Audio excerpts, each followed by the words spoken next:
विषय में कहा गया है कि भक्ति मनुष्य के जीवन का लक्ष्य होना चाहिए।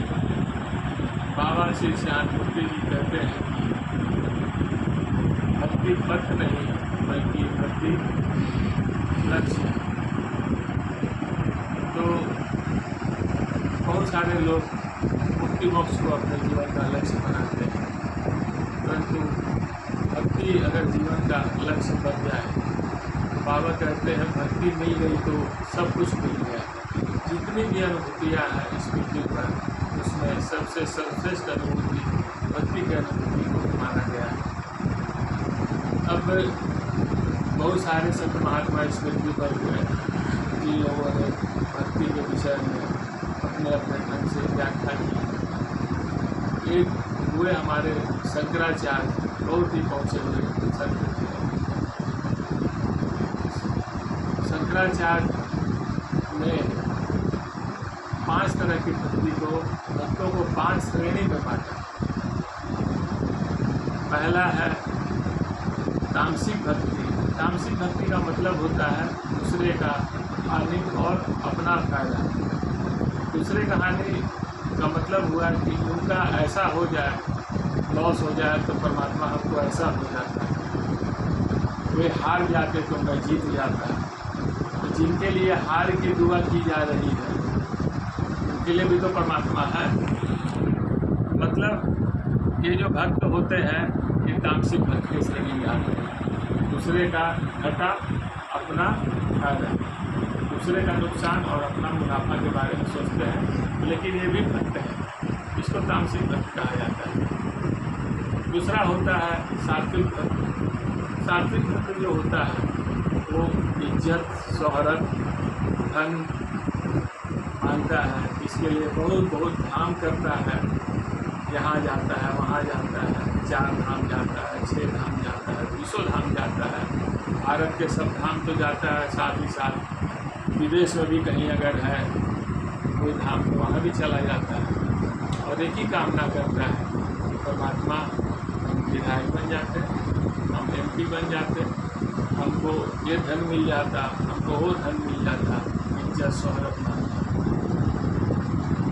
यहाँ भी परमात्मा को नहीं मांगा जा रहा, परमात्मा से मांगा जा रहा। ये है राजसिक भक्त। तीसरा भक्त है सात्विक भक्त है।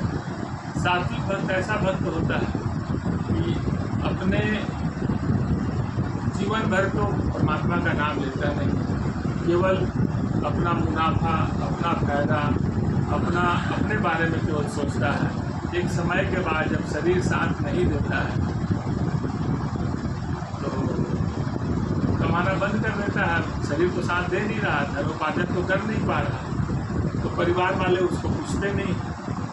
परिवार वाले जब नहीं पूछते हैं तो भगवान का नाम लेना, भगवान का जाप करना चालू कर देता है। उसको लगता है कि भगवान का नाम लेने से, भगवान का जाप करने से शायद हमको इससे मुक्ति मिल जाएगा।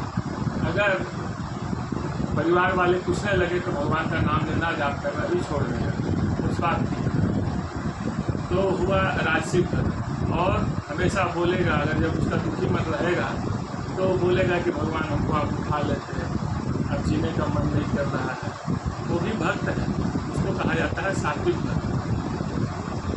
और अगर उस बीच में उसका इच्छा पूरा हो गया तो भगवान का नाम लेना छोड़ देगा, तो सात्विक भक्त। तो भगवान कहते हैं कि ये तीनों जो भक्त हैं, तामसिक, राजसिक और सात्विक, तीनों भगवान को नहीं मांग रहे, भगवान से मांग रहे हैं, इसलिए मैं इनको नहीं मिलता। चौथा भक्त है रागानुगा भक्ति। रागानुगा भक्ति से विकसित भक्ति है, डेवलप भक्ति है। रागानुगा भक्ति में भक्त जो है कहता है कि मैं इसलिए आपका आराधना करता हूँ, इसलिए मैं आपका पूछता हूँ, मैं इसलिए सेवा करता हूँ कि आप खुश होते हैं और आपके खुशी में मेरी खुशी है। मुझे बहुत अच्छा लगता है जब आप खुश होते हैं, तो मुझे भी बहुत अच्छा लगता है, मेरा भी आत्मा संतुष्ट होता है। तो ये हुआ रागानुगा भक्ति। इसमें परमात्मा को के लिए काम किया जाता है, इसलिए कि परमात्मा खुश होते हैं तो मुझे भी खुशी है, रागानुगा भक्ति। और इससे बहुत डेवलप क्लास का भक्ति है वो रागानुगा भक्ति। यहाँ पर भाव है अपने खुशी का भाव नहीं है, केवल उनके खुशी में ही के लिए अपने को हमको कष्ट भी भोगना पड़े तो हम उस कष्ट को भोगने के लिए परमात्मा तैयार है। इस तरह का भक्ति को कहा जाता है रागात्मिका भक्ति। एक एग्जाम्पल है, भगवान कृष्ण को लगा कि इतने सारे भक्त हैं, एक बार भक्तों का परीक्षा लिया जाए कि सही में सृष्टि पर भक्त हैं भी कि नहीं। तो भगवान कृष्ण बहाना किए कि भाई मेरे सर में दर्द है, और सर में दर्द है तो भगवान उस समय के बहुत जाने माने जितने वैद्य थे सभी लोग आए उनको चिकित्सा करने के लिए कि भगवान का सर का दर्द ठीक किया जाए, लेकिन भगवान का सर का दर्द कोई ठीक नहीं कर पाया।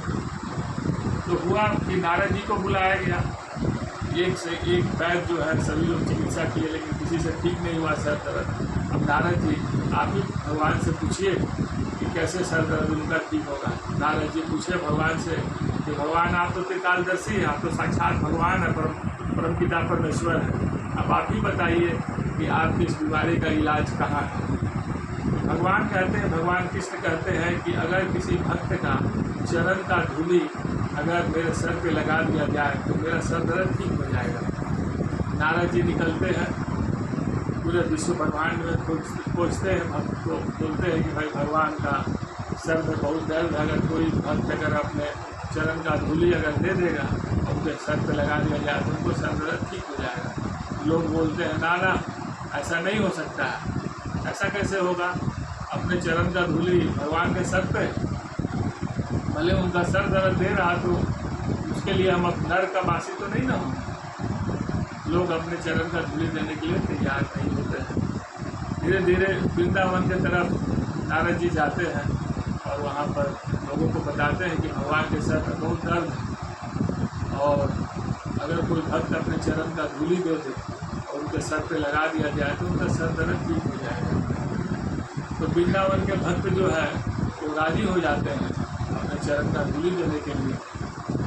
नारद जी को चूँकि परीक्षा भी लेना है तो नारद जी उन लोगों को भड़काते हैं, बोलते हैं अरे आप अपने चरण का धूलि और भगवान के सर पे दीजिएगा लगाने के लिए। अगर इस तरह का होता है तो आप तो नर के वासी होंगे। तो भक्त का स्तर देखिए, भक्त बोलता है कि मेरे चरण के धूलि को भगवान के सर पे लगाने से अगर उनका सर दर्द ठीक हो जाए तो कम से कम यह तो प्रमाणित हो जाएगा ना कि हम भक्त हैं कि नहीं। और दूसरा उसके लिए अगर हमको नर्क का भी वासी होना पड़े तो मैं उसके लिए तैयार हूँ। यह हुआ रागात्मिका भक्ति। रागात्मिका भक्ति में भक्त का स्टेज होता है कि अपने कष्ट में रह करके भी परम पुरुष परमात्मा को खुश करने के लिए वह सब कुछ अपना निछावर कर देता है। वह होता है रागात्मिका भक्ति। आनंद मार्ग में इस तरह के भक्त हुए हैं। जब बाबा श्री श्याममूर्ति जी को जब शारीरिक कष्ट दिया जा रहा था आपातकाल में, इमरजेंसी के दरमियान, जब बाबा को जेल में रखा गया था, असुरी शक्ति सब एक होकर एक आध्यात्मिक शक्ति को, परम पुरुष को जब नष्ट करने के लिए जब उतारू हो गई थी, बाबा को प्रतिदिन कष्ट दिया जा रहा था। जब भक्तों को पता चला और सरकार सुनने के लिए तैयार नहीं थी तो सरकार का आवाज़, अपने आवाज़ को बुलंद करने के लिए, परमात्मा के कष्ट को भक्त बर्दाश्त नहीं कर पा रहे थे, उनके कान तक पहुंचाने के लिए भक्तों ने अपने आत्माहुति दे दिया। भारत देश ही नहीं, विदेशों में भी राजदूत जितने भी दूतावास हैं, दूतावासों में जाकर लोग अपने परमात्मा आराध्य परम पुरुष के लिए अपने जो आत्माहुति दी वे सभी रागात्मिका भक्ति के उपासक थे। इस भक्ति में अपने सुख के बारे में नहीं सोचा जाता है, केवल मैं इसलिए भक्ति करता हूँ कि केवल तुम खुश होते हो, उसमें भले ही मुझे कष्ट भोग करना पड़े। यही है रागात्मिका भक्ति।